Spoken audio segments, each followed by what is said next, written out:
नमस्कार बालमित्रांनो. आपल्या सुट्ट्या सुरू झाल्या आहेत, हो की नाही? जवळजवळ 15 दिवस झाले आता सुट्ट्या होऊन. म्हणजे बरीच मज्जा तुम्ही केली असेल. आता या सुट्ट्यांमध्ये आपल्याला थोडासा अभ्यासही करायचा आहे, हो की नाही? तर आपण आपल्या इंग्रजीच्या सरावाला पुन्हा सुरुवात करणार आहोत. तर आपण आज ना अशी ॲक्टिव्हिटी घेणार आहोत की ज्याच्यामध्ये आपला शब्दही पाठ होणार आहे आणि त्याच्यापासून आपण छान छान वाक्यही करणार आहोत. आपल्याला फक्त एक शब्द घ्यायचा आणि त्याची 5 वाक्य बनवायची. तर आज आपण शब्द घेऊया हॉलिडे. तर आपण हॉलिडे म्हणजे काय? तर सुट्टी. हॉलिडे म्हणजे सुट्टी. तर आता या हॉलिडे या शब्दांचा आपण वाक्यात उपयोग करणार आहोत. मग आज आपण पहिलं वाक्य बघूया हॉलिडेचं. माय हॉलिडेज हॅव स्टार्टेड.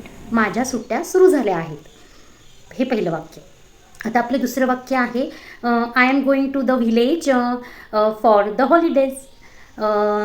मी सुट्टीसाठी गावाला जाणार आहे. आपलं तिसरं वाक्य आहे I am going to have a lot of fun on holidays. मी सुट्ट्यांमध्ये खूप मजा करणार आहे.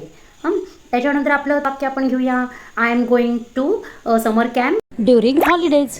मी सुट्ट्यांमध्ये समर कॅम्पला जाणार आहे. आणि आपलं शेवटचं वाक्य माय हॉलिडेज आर ओव्हर.